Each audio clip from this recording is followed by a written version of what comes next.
Milan, May 2023. The city shimmers under the spring sun, its ancient cathedrals standing proud against a backdrop of modern glass towers. The streets hum with life, lovers stroll through parks, families gather at outdoor cafes, and the scent of fresh espresso drifts through the warm air. In a modest apartment in the Baranzate district, Giulia Tramontano stands before her bedroom mirror, one hand resting gently on her swollen belly. 7 months pregnant. Her reflection shows a woman transformed, not just by pregnancy, but by hope. At 29, she believes she's finally found what she's been searching for: love, stability, a family of her own. She traces her fingers across her stomach, feeling the flutter of movement inside. A boy. They've already chosen his name, Tiago. In just 2 months, she'll hold him. In just 2 months, everything will be perfect. Are you ready? Alessandro calls from the kitchen. Giulia adjusts her dress, a flowing floral pattern that accommodates her growing body, and smiles at her reflection one last time. She's been tired lately, more than the pregnancy alone explains. There's a weight she carries that has nothing to do with the child inside her. But today, she pushes it aside. Today is about hope. She walks into the living room where Alessandro is checking his phone. He looks up, and for a moment, she sees the man she fell in love with, the charming smile, the dark eyes that once made her feel like the only woman in the world. "You look beautiful," he says. She wants to believe him. She needs to believe him.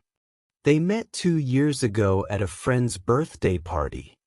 Alessandro had swept into her life like a summer storm. Intense, passionate, overwhelming. He worked in sales, traveled often, spoke of dreams and ambitions that matched her own. Within months, they were living together. Within a year, she was pregnant.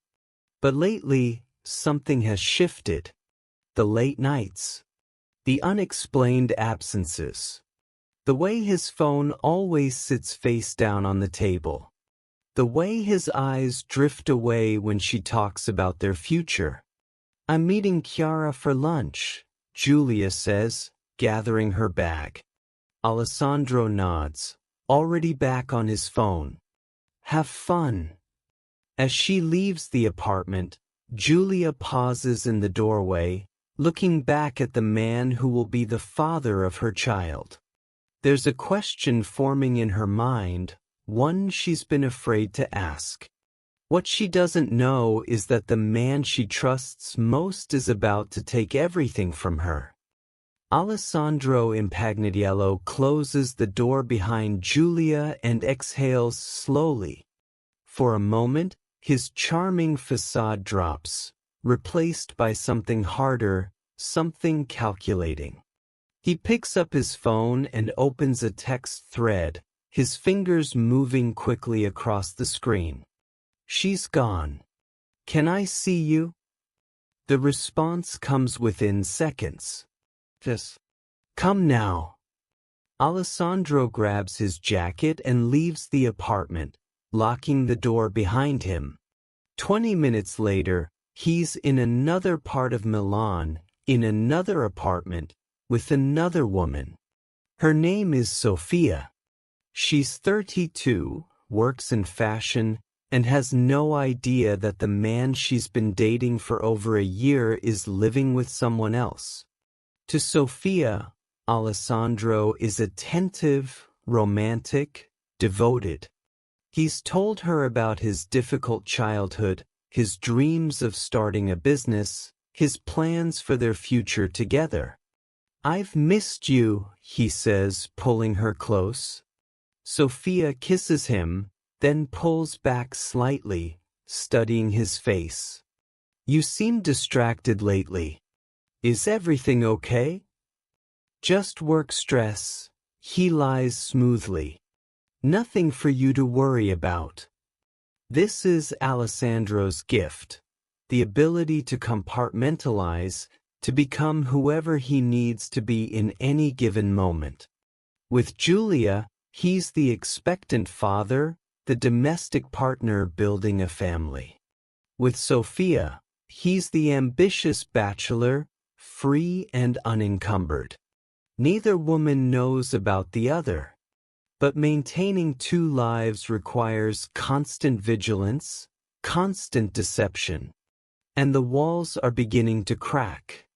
Meanwhile, across the city, Giulia sits with her friend Chiara at a small cafe, stirring her herbal tea absently.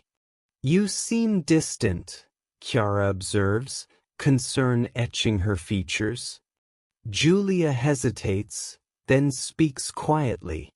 Do you think Alessandro is happy? About the baby? Chiara reaches across the table, taking her friend's hand. What makes you ask that? He's been different. Distant. He comes home late, always has excuses. Sometimes I catch him staring at me like... She trails off, unable to articulate the look she's seen, something between resentment and fear. Have you talked to him about it? Tried. He says I'm hormonal, that I'm imagining things. Giulia's hand moves protectively to her belly. Maybe I am. Maybe it's just the pregnancy making me paranoid. But Chiara sees what Giulia doesn't want to admit, the slight tremble in her hands, the shadows under her eyes, the way she flinches when her phone buzzes. Giulia, if something is wrong... It's not, Giulia interrupts, forcing a smile. I'm just tired. Once Tiago comes, everything will be better. Alessandro will settle down. We'll be a real family. Chiara nods, but she doesn't believe it. She's seen too many women make the same justifications, hold on to the same hopes, while the ground crumbles beneath them. That evening, Alessandro returns to the apartment he shares with Giulia, bringing flowers, a peace offering for a crime she doesn't yet know he's committed. Giulia accepts them gratefully, desperate for any sign that her fears are unfounded. They eat dinner together, make small talk about baby names and nursery colors.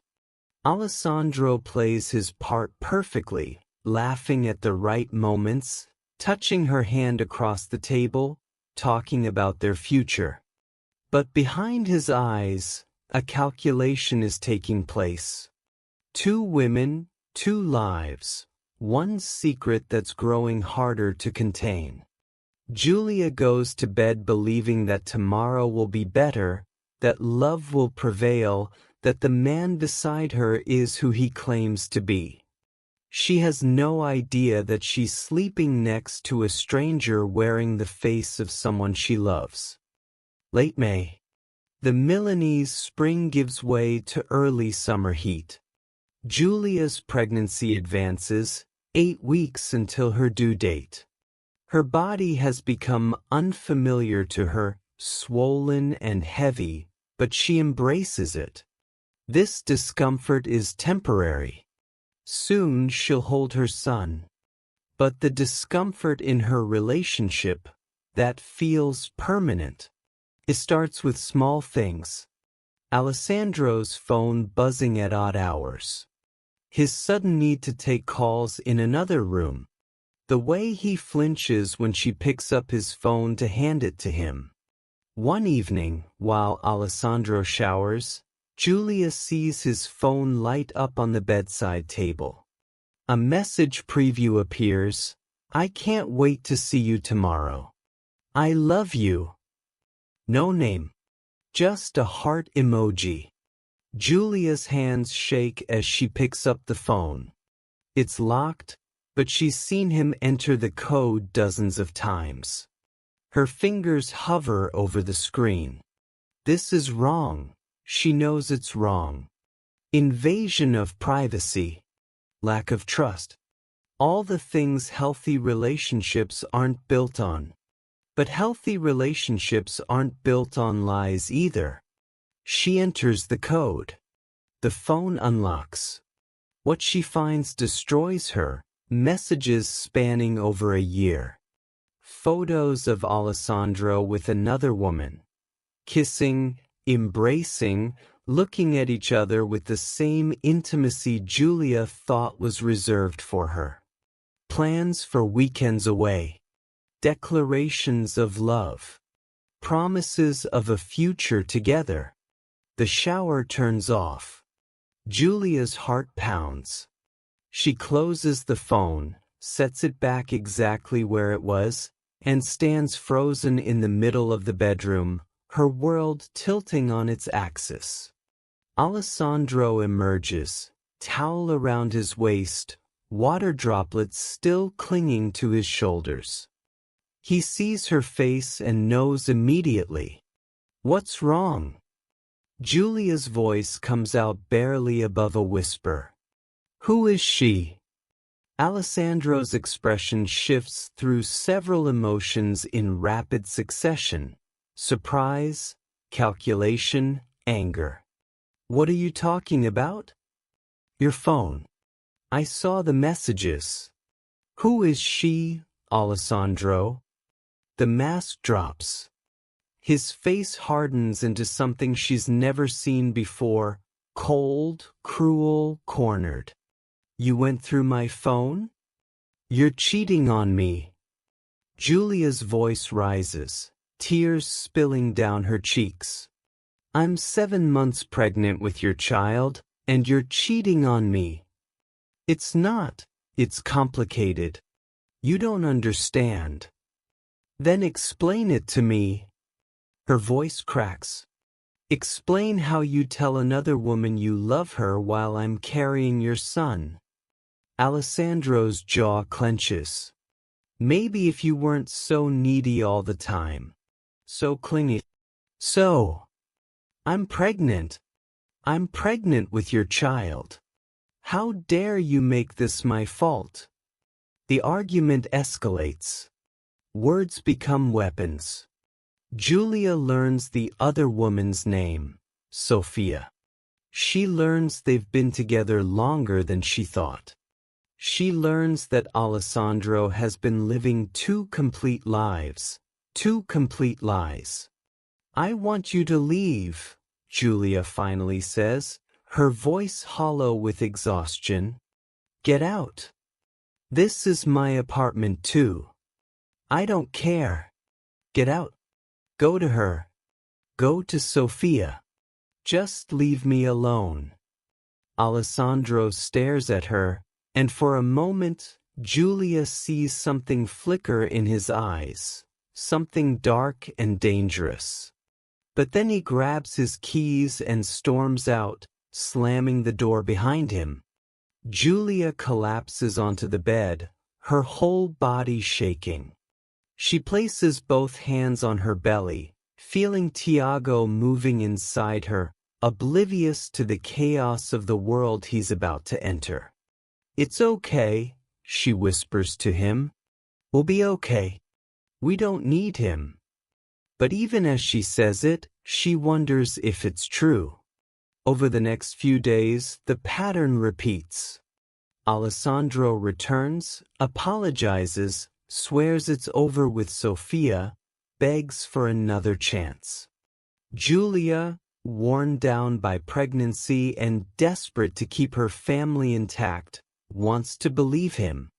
They cycle through anger, apologies, tentative reconciliation. But something has fundamentally broken. Trust, once shattered, can't be easily repaired. Giulia confides more in Chiara, who urges her to leave, to stay with family, to protect herself and her baby. But Giulia is trapped by financial dependence, by hope, by the dream of the family she so desperately wants. One more chance, she tells Chiara. I have to give him one more chance.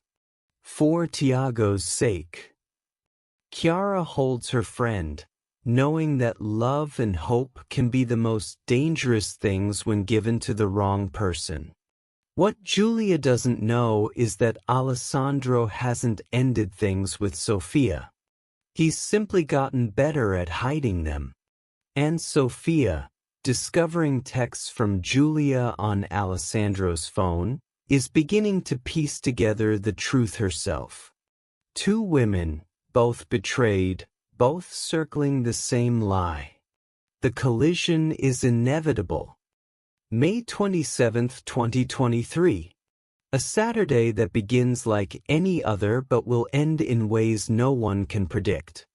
Giulia wakes early, her back aching from carrying the weight of her pregnancy.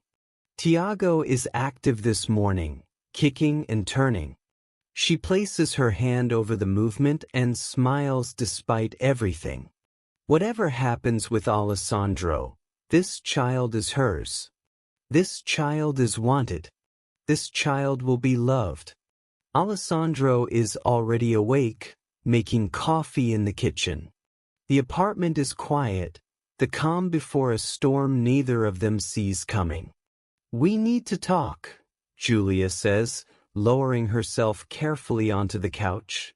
Alessandro brings her a glass of water and sits across from her. I know. I spoke to my mother. She says I can stay with her for a while. After the baby comes, until we figure things out. You're leaving? I don't know what else to do, Alessandro. I can't keep living like this. Wondering where you are, who you're with, whether anything you tell me is true. Alessandro's phone buzzes. He ignores it. It buzzes again. Answer it, Giulia says flatly. It's not important. Answer it or I will. Alessandro picks up the phone. His face pales as he reads the message. Then another. Then three more in rapid succession. What is it? Giulia asks, though part of her already knows. Alessandro doesn't respond. He's staring at his phone like it's a bomb about to explode. Across the city, Sofia sits in her apartment, tears streaming down her face, her own phone in her hand. She's finally done it. Gone through Alessandro's messages, his photos, his entire digital footprint. And she's discovered Giulia. Not just a girlfriend, but a pregnant girlfriend. Not just pregnant, but 7 months along. The timeline makes her sick. While Sofia was planning a future with Alessandro, he was creating another life with someone else. She texts him again, You lied about everything. Everything. I know about her. I know about the baby. How could you? And then, does she know about me? Alessandro looks at Giulia, and in that moment, both their phones begin ringing. Sofia, desperate for answers. Chiara, calling to check on her friend. The web of lies pulling tighter. She knows everything, Giulia says quietly. Doesn't she? Your other girlfriend. Alessandro nods slowly. What's her name again? Sofia? Another nod. And what did you tell her about me? Did you tell her I was crazy? Jealous? Did you tell her I trapped you with a pregnancy? Giulia. Did you tell her you love her? Silence. Giulia laughs, but there's no humor in it. You told us both. You love us both. You were building a life with both of us. What was your plan, Alessandro? Just keep lying until one of us figured it out? I never meant for any of this to happen. But it did happen. And now we're here. Giulia stands with difficulty, her hand supporting her back. I'm done. I'm leaving tomorrow. I'll stay with my mother until after the baby is born, and then we'll figure out custody and all the legal things. But we're done, Alessandro. This relationship is over.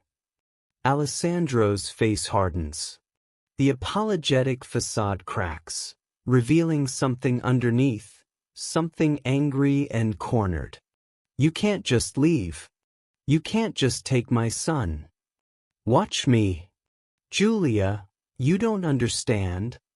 I understand perfectly. You're a liar. You've lied about everything. You've betrayed me in the worst possible way. And I will not raise my son in a home built on lies. Our son. My son, Giulia corrects. You gave up the right to call him yours the moment you chose to live a double life. Alessandro stands, his hands clenched into fists at his sides. Not threatening, not yet, but the tension in his body is palpable. You think you can just walk away? You think I'll let you take everything from me? You took everything from yourself, Alessandro. This is your doing. All of it. The argument intensifies. Years of resentment, weeks of discovered lies, all boiling over. Sofia calls again. Alessandro sends her to voicemail. The phone rings again immediately. Answer it, Giulia says. Tell her the truth. Tell her everything. At least give her that. Alessandro picks up the phone, walks into the bedroom, closes the door. Giulia can hear his voice, raised and defensive, but can't make out the words. She sits back down, exhausted, her heart racing in a way that can't be good for the baby. She needs to calm down. She needs to breathe. Tomorrow she'll leave. Tomorrow, this nightmare will begin to end. Alessandro emerges from the bedroom 20 minutes later. His face is pale, his jaw set. She's done with me. Sofia. She says she never wants to see me again. Good for her. This is your fault. Giulia looks up at him, incredulous. My fault? If you hadn't been so suspicious, so jealous, so determined to control me. I wasn't suspicious, Alessandro. I was right. There's a difference. They stare at each other across the small living room, two people who once loved each other, now strangers. I'm going to pack, Giulia says. I want to leave first thing in the morning. Alessandro doesn't respond. He's staring at her belly, at the physical evidence of the life he's created, the responsibility he can't escape. His expression is unreadable, a mixture of emotions Giulia can't parse. Alessandro. He looks up, meets her eyes. For just a moment, she sees the man she fell in love with, vulnerable, lost, almost frightened. I never meant to hurt you, he says softly. But you did. You hurt me more than I thought possible. That night, they sleep in the same bed for the last time, each turned away from the other, a chasm between them that no words can bridge. Giulia dreams of her son, of holding him for the first time, of the life they'll build together. A life without lies. A life built on truth and love. She doesn't know that by tomorrow evening, she'll be gone. She doesn't know that the man beside her has already made his choice. She doesn't know that she's sleeping through her last night alive. May 28, 2023. Sunday morning. Chiara tries calling Giulia. The phone rings through to voicemail. She tries again an hour later. Same result. By afternoon, concern turns to worry. Giulia always answers, especially lately. Chiara sends a text. Hey, are you okay? Call me when you can. No response. Giulia's mother, Elena, calls in the evening. She's expecting her daughter to arrive today, to move in temporarily, to escape the toxic situation with Alessandro. But Giulia hasn't come. She's not answering her phone. Elena calls Alessandro. Where's Giulia? Alessandro's voice is calm, almost eerily so. She left this morning. Said she needed space. Took some clothes and left. Left where? She was supposed to come here. I don't know. She didn't say. Elena's heart begins to race. What do you mean you don't know? Did you have a fight? We had a discussion. About the relationship. She was emotional, you know how she gets. Said she needed time to think. I assumed she'd contact you. She hasn't contacted anyone, Alessandro.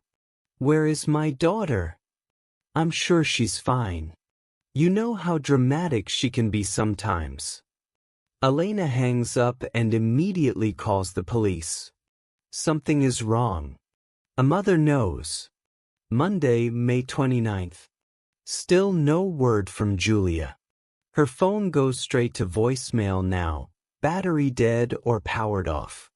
Chiara goes to the apartment in Baranzate, knocks on the door. Alessandro answers. Have you heard from her? Chiara demands. No. Like I told her mother, she left yesterday. Said she needed space. And you just let her go? She's 7 months pregnant, Alessandro. She's an adult. She can make her own decisions. Chiara studies him. The calm demeanor, the steady voice, the lack of any apparent concern. You don't seem very worried. I'm sure she's fine. Probably with a friend. She's not with me. She's not with her mother. Who else would she be with? Alessandro shrugs. I don't know all her friends. Chiara pulls out her phone. I'm calling the police. Do what you need to do. Within hours, a missing persons report is filed. Giulia Tramontano, 29 years old, 7 months pregnant, last seen Saturday evening. Police contact Alessandro, who repeats his story. They had an argument, she left, he hasn't heard from her since. The detectives note his calmness, the way he refers to Giulia in the past tense, the absence of any real emotion. But having an affair and being a bad partner doesn't make someone a criminal. They note their suspicions but have no evidence of foul play. A week passes. The Milan Police Department issues a public appeal. Have you seen this woman? Pregnant, vulnerable, missing. The story begins to circulate on social media. Local news picks it up. Pregnant woman missing in Milan. Family desperate for answers. Where is Giulia Tramontano? The city responds. Volunteers join search parties, combing parks and abandoned buildings. Flyers with Giulia's face appear on lampposts and shop windows. Her mother appears on television, begging for information, begging for her daughter to come home. Elena's face is ravaged with grief, her voice breaking. Please, if anyone knows anything, if anyone has seen my daughter. She's pregnant. She needs medical care. She needs help. Please. Alessandro also appears on camera, playing the concerned partner perfectly. I just want her to know that I love her. That we can work through anything. Please, Giulia, come home. But investigators are watching him carefully. His story has inconsistencies. Small ones at first, the timing of when Giulia supposedly left, whether she took a suitcase or just a bag, what she was wearing. Alessandro changes details with each retelling. Detective Marco Brescia takes the lead on the case. He's seen cases like this before, domestic partners who play the victim while knowing exactly where the missing person is. "Tell me again about Saturday," Brescia says during one of several interviews with Alessandro. Alessandro sighs, playing exhausted. "I've told you multiple times. Tell me again. We had an argument. About the relationship, about trust. She said she was leaving, going to her mother's. She packed some clothes and she left." "What time?" "Around 10 in the morning. But earlier you said 9. Did I? I don't remember. Somewhere around then. And you didn't try to stop her?" "She's not my prisoner, detective. If she wanted to leave, she could leave. Even though she was 7 months pregnant?" "Even then." Brescia studies him. "Did you love her, Alessandro?" "Of course." "And the other woman? Sofia Marchetti? Did you love her too?" Alessandro's mask slips for just a moment. "That's complicated." "I imagine it is." Meanwhile, police are executing search warrants, pulling phone records, interviewing neighbors. And slowly, carefully, the truth begins to emerge. A neighbor in the building reports hearing raised voices Saturday night, not Sunday morning. Another neighbor saw Alessandro carrying large bags to his car late Saturday night, making multiple trips. CCTV footage from the parking garage shows Alessandro's car leaving at 11:47 p.m. on Saturday, returning at 3:23 a.m. on Sunday. Where did he go for nearly 4 hours in the middle of the night? Phone records show Giulia's phone stopped transmitting data Saturday evening at 9:16 p.m. If she left Sunday morning, why did her phone go dead 12 hours earlier? Sofia is interviewed. She confirms the affair, confirms that Saturday was when she discovered the truth about Giulia. She provides text messages showing Alessandro's panic, his lies, his desperate attempts to maintain both relationships. Did he seem capable of violence? Brescia asks. Sofia hesitates. No. But I didn't think he was capable of living a double life either. I didn't think he was capable of lying so completely. So what do I really know about him? With each passing day, the evidence mounts. The story Alessandro told, of Giulia leaving peacefully, of her simply needing space, crumbles under scrutiny. Brescia brings Alessandro in for another interview. This time, the tone is different. "Alessandro, I'm going to be direct with you. We don't believe Giulia left that apartment alive." Alessandro's face pales. "That's ridiculous. Your timeline doesn't match the evidence. The phone data, the surveillance footage, the witness statements, none of it supports your story. I'm telling you the truth.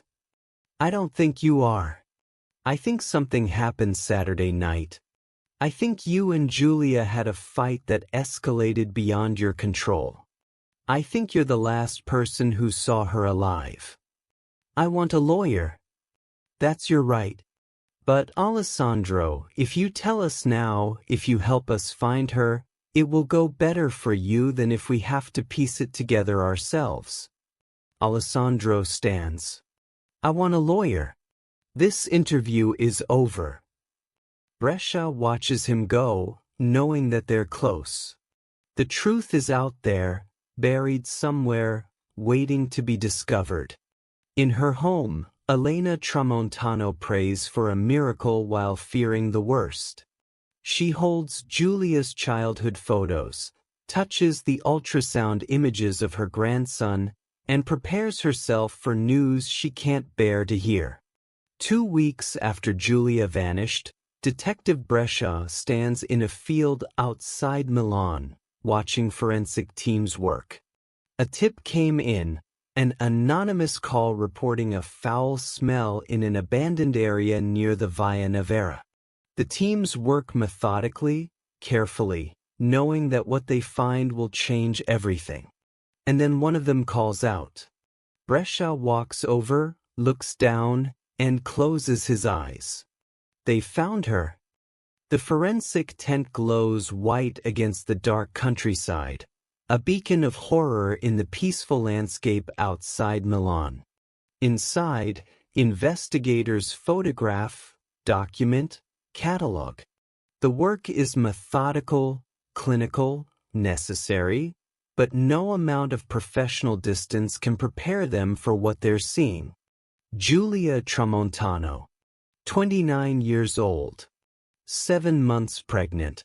Detective Brescia stands outside the tent, phone pressed to his ear, delivering the news no family should ever receive. Elena's scream echoes through the phone line, a sound of pure anguish that will haunt him for years. "I'm so sorry," he says, though the words feel worthless. "I'm so sorry." The medical examiner's preliminary report is devastating. Giulia was stabbed multiple times. She fought. Defensive wounds on her hands and arms prove that she tried to protect herself, tried to protect her unborn son. But her attacker was relentless. 37 stab wounds.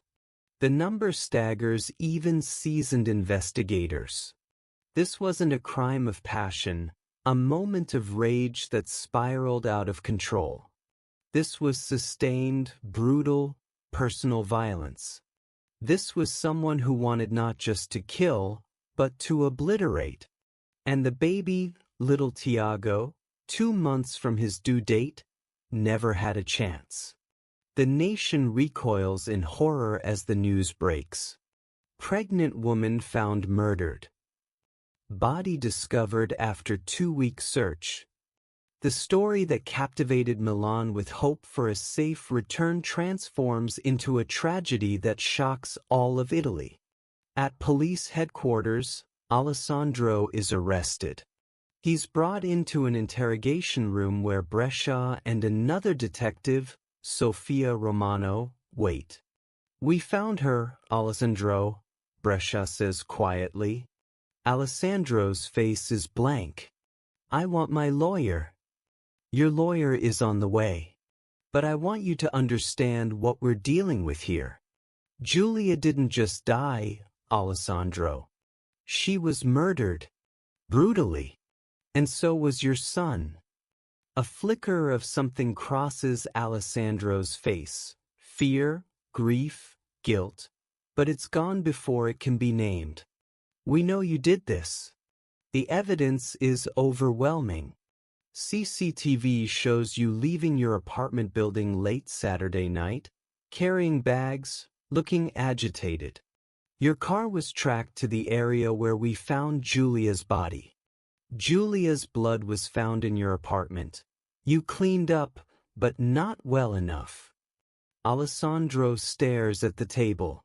"Her phone last pinged from your apartment Saturday evening, the same night neighbors heard you arguing.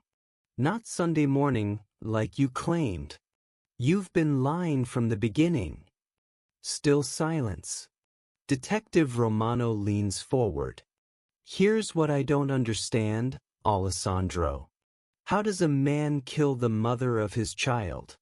How does a man stab a pregnant woman, his pregnant partner, 37 times? What kind of rage does that take?" "I didn't do this," Alessandro says, his voice hollow. "Who did then?" "I don't know. But it wasn't me. The evidence says otherwise." Alessandro's lawyer arrives, and the interview ends. But the investigation continues, building an ironclad case. Forensics find traces of Giulia's DNA in Alessandro's car trunk. Fibers from the blanket that wrapped her body match blankets from their apartment. The murder weapon, a kitchen knife, is recovered from a dumpster near the apartment, Alessandro's fingerprints still visible on the handle. Text messages from Saturday tell a story. From Giulia to Chiara, 7:43 p.m. We're talking. I think I'm leaving tomorrow. I can't do this anymore. From Alessandro to Sofia, 8:12 p.m. She knows everything. This is a disaster. From Sofia to Alessandro, 8:15 p.m. Good. She deserved to know. We both did. From Alessandro to Sofia, 8:47 p.m. I'll fix this. Those 3 words, I'll fix this, take on sinister meaning in light of what happened next. The timeline emerges with brutal clarity. 8:47 p.m. Alessandro's last text message. 9:16 p.m. Giulia's phone stops transmitting data. This is believed to be the time of the murder. 11:47 p.m. Alessandro's car leaves the parking garage. 3:23 a.m. Alessandro returns. Sunday morning, Alessandro begins constructing his alibi, telling everyone that Giulia left that morning alive and well. Neighbors are re-interviewed. One woman, elderly and nearly blind, initially told police she saw nothing unusual.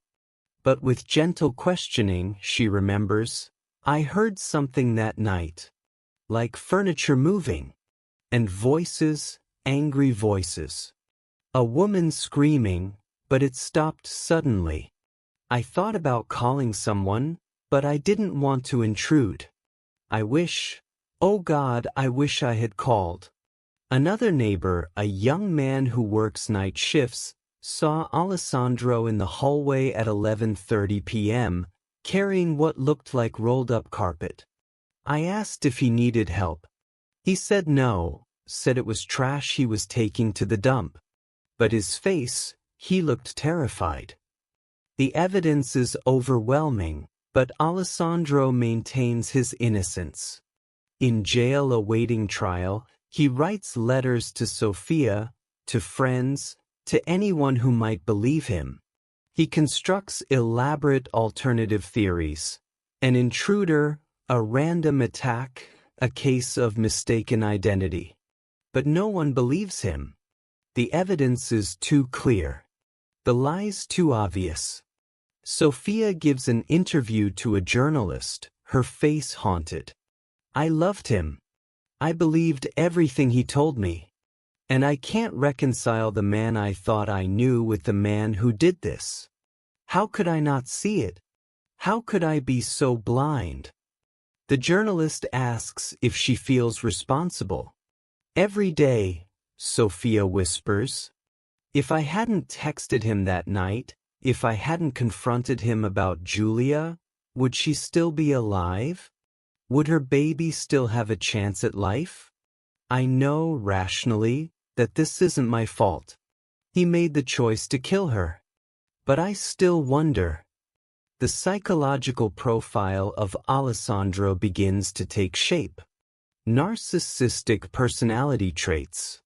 An inability to handle situations he couldn't control. A need to maintain his carefully constructed image at any cost. When both women discovered his lies, when his double life collapsed, he couldn't cope with the consequences. So he eliminated the problem he could physically reach. A forensic psychologist explains to investigators, men like Alessandro see relationships as possessions, not partnerships. When Giulia threatened to leave, to take his child, she wasn't exercising her right to autonomy. In his mind, she was stealing something that belonged to him. The violence we see here is about control, about power, about a man who would rather destroy what he can't possess than let it go. The trial date is set.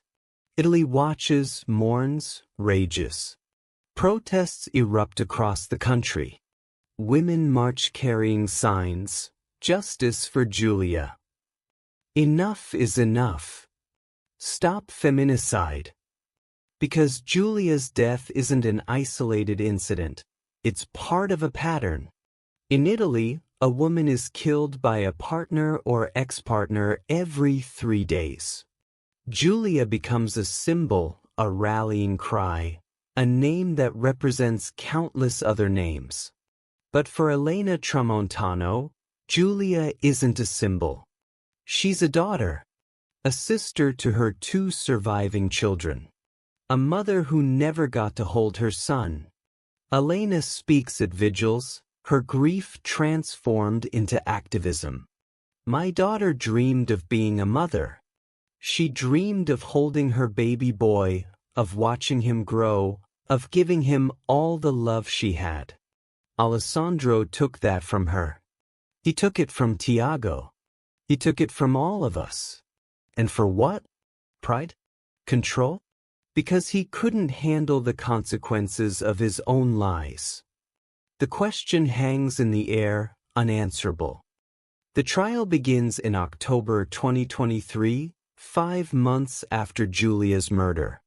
The courtroom in Milan is packed. Family, press, advocates, and curious onlookers fill every seat. Alessandro sits at the defense table, his expression carefully neutral, his expensive suit a stark contrast to the orange jumpsuit he wears back in his cell. The prosecution's case is methodical and devastating. They present the forensic evidence: the blood in the apartment, the DNA in the car, the murder weapon with Alessandro's fingerprints. They walk the jury through the timeline, showing how each piece of Alessandro's story was a lie designed to cover his tracks. Witnesses testify. Chiara takes the stand, tears streaming down her face as she describes Giulia's final weeks. The fear, the hope, the desperate belief that love could conquer betrayal. "She wanted to believe in him," Chiara says, her voice breaking. "She wanted so badly for it to work out. She was willing to forgive him, to start over, as long as he was honest. But he couldn't even give her that." Sofia testifies next, describing the double life Alessandro led with chilling precision. "He was 2 different people. With me, he was charming, attentive, loving. I never suspected. He was that good at lying." The prosecutor asks, "Do you believe he loved either of you?" Sofia pauses, considering. "No. I think he loved the power of deceiving us. The thrill of maintaining 2 separate lives. We weren't people to him. We were props in a performance he was staging." The defense tries to create reasonable doubt, suggesting alternative scenarios, questioning the forensic evidence. But the case is too strong, the lies too transparent.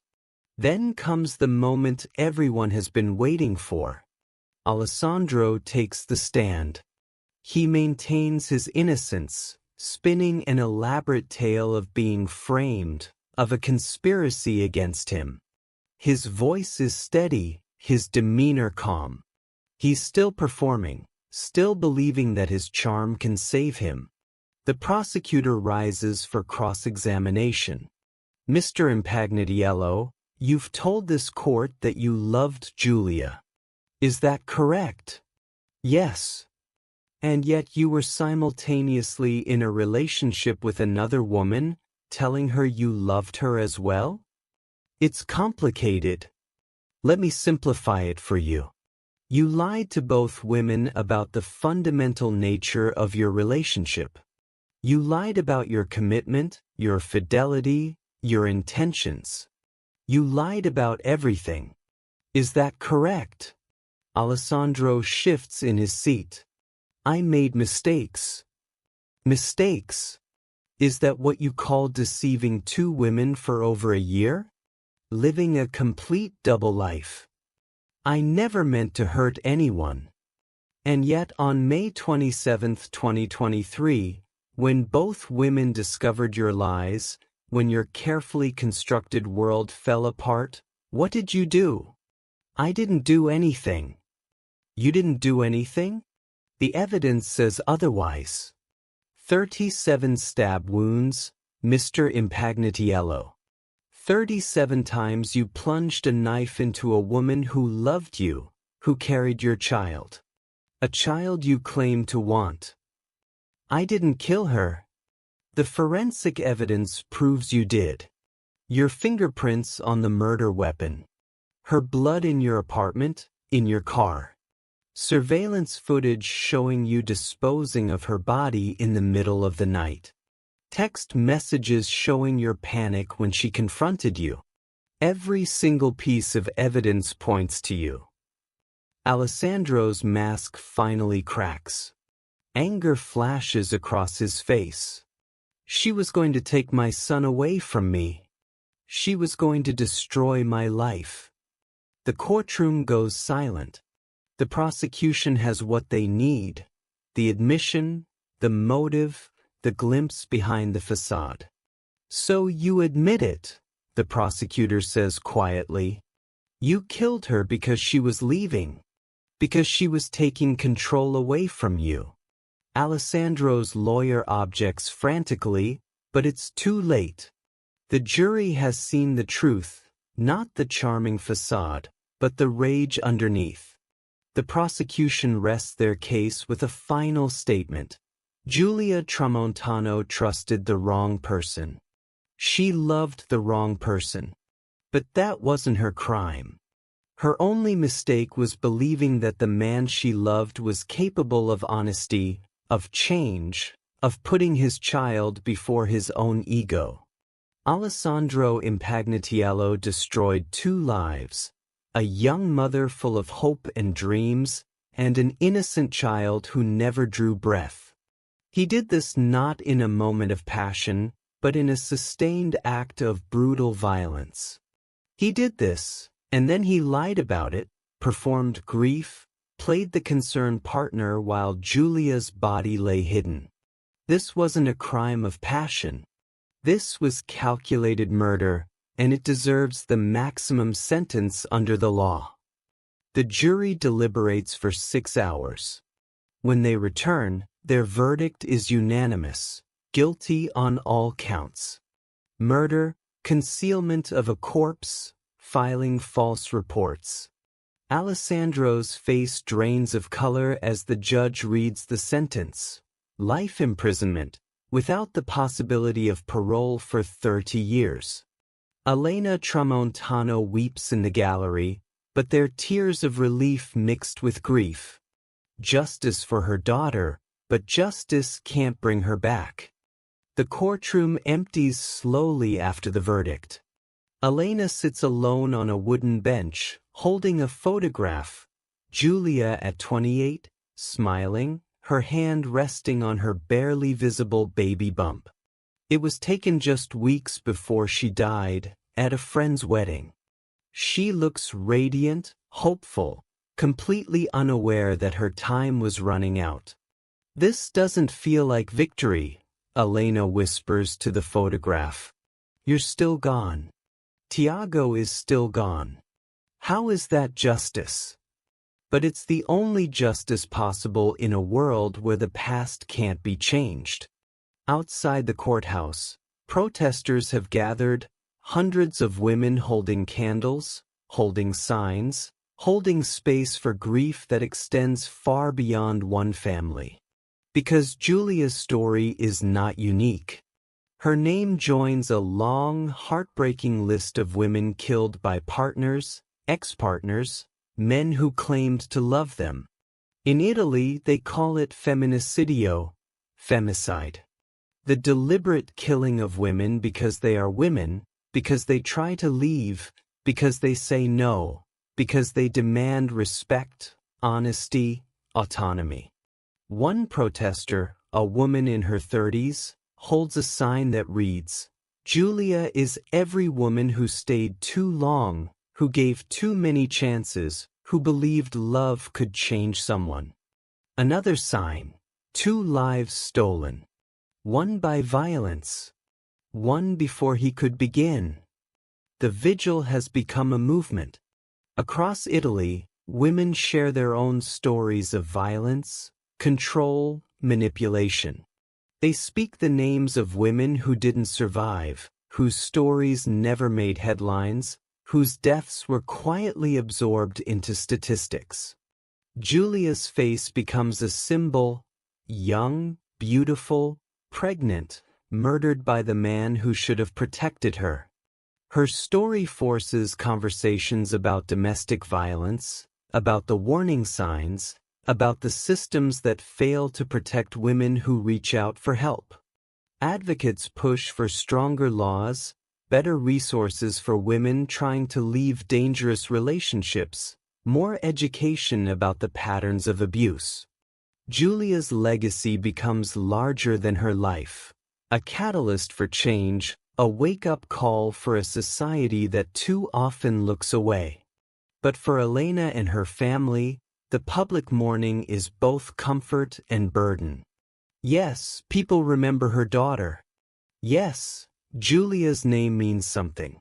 But Elena would trade all of it, every vigil, every protest, every law proposed in Giulia's name, just to have her daughter back.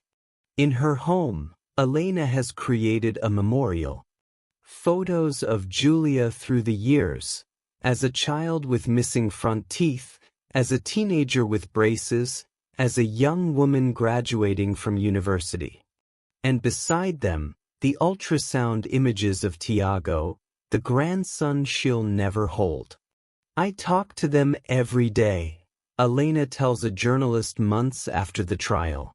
I tell Giulia about the weather, about her siblings, about the small mundane things she's missing. And I tell Tiago about his mother, about how excited she was to meet him, about all the plans she had. I don't want him to be forgotten just because he never lived outside the womb. He was real. He was wanted. He was loved. The journalist asks how Elena finds the strength to continue. I don't have a choice, Elena says simply. Giulia was my daughter, but she was also a person with friends, dreams, a whole life ahead of her. If I give up, if I let grief consume me completely, then Alessandro takes something else from our family. So I keep going. I speak at schools about recognizing abusive relationships. I support other families who've lost daughters to violence. I make sure Giulia's story is told truthfully, without sensationalism, so that maybe it saves someone else. Sophia, too, has become an advocate, though her path is more complicated. She struggles with guilt, with the question of whether her confrontation that Saturday triggered the violence. Therapists tell her Alessandro's actions were his alone, that she's not responsible for a murderer's choices. But healing is slow. I lost something too that night, Sophia says in her own interview. Not what Giulia lost, not what her family lost. But I lost my ability to trust my own judgment. If I couldn't see who Alessandro really was, how can I trust myself to see anyone clearly? That's what men like him do. They don't just destroy their victims, they destroy everyone in their orbit. The case prompts policy changes. Milan implements a faster response system for domestic violence calls. Training programs for police help them recognize warning signs earlier. Shelters receive increased funding. Small victories, hard won, paid for with blood. A year after the murder, on May 27, 2024, thousands gather in Milan for a memorial march. They walk from the apartment in Baronzate where Giulia died to the courthouse where Alessandro was convicted. The route takes 2 hours. People carry flowers, candles, photos of loved ones lost to violence. Elena walks at the front, flanked by Giulia's siblings. She's aged years in 12 months, grief etched into every line of her face. But she walks with her head high, carrying a banner that reads, Giulia Tramontano and Tiago, forever in our hearts. When they reach the courthouse steps, Elena speaks to the crowd. My daughter was not perfect. No one is.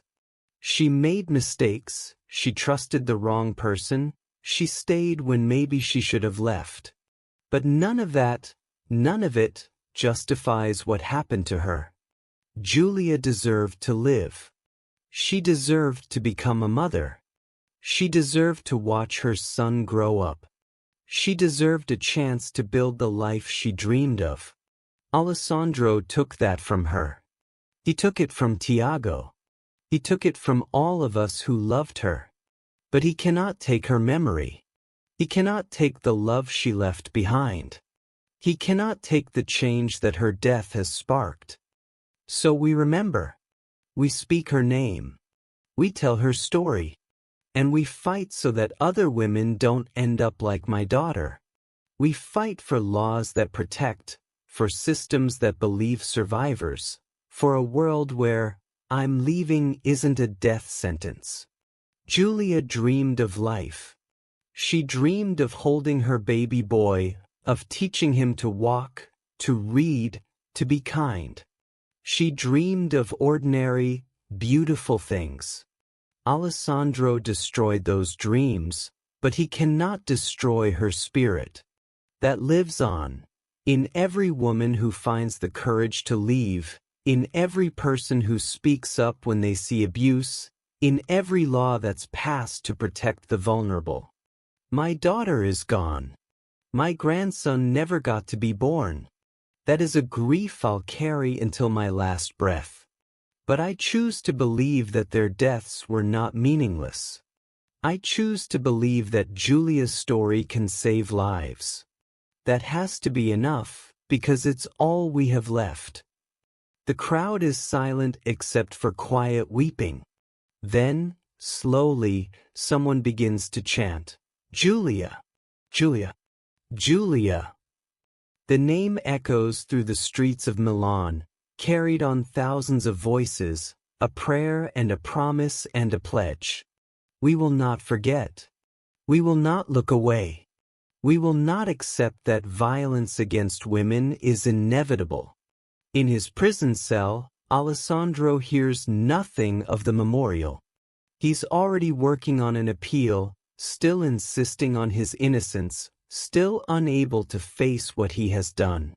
Some people never do. But outside those walls, Giulia's legacy grows. Her face on posters, her name in legislation, her story told in classrooms and support groups and anywhere people gather to say, this has to stop. She was 29 years old. She was 7 months pregnant. She was full of hope for the future. She should be here, watching her son take his first steps, celebrating his birthdays, living the ordinary miraculous life she dreamed of. Instead, she's a memory, a symbol, a name we say to honor the life she should have had. Giulia Tramontano. Say her name. Remember her story. And let it change us. Because if we learn nothing, if we change nothing, if we continue to accept violence against women as an unchangeable fact of life, then every woman like Giulia dies twice, once in violence and once in our indifference. That is the real crime. That is what we must refuse to accept. Giulia dreamed of life. Alessandro stole that dream. But we, all of us, have the power to ensure that her death meant something, that her name becomes a turning point, that other women don't meet the same fate. That is the only justice left to give her. That is the only way forward. Remember Giulia. Remember Tiago. And let their story be the catalyst for a world where love is not a weapon, where pregnancy is not a vulnerability, where leaving is not a death sentence. That world doesn't exist yet. But it could. It must. For Giulia. For all the women like her. For all the children who should have been born. For every dream stolen by violence. For every life that should have been lived. Remember. Change. Refuse to accept that this is inevitable. That is Giulia's legacy. That is what remains when the grief settles and the headlines fade. A call to action. A demand for better. A refusal to forget. Thanks for tuning in to The Witness Wall.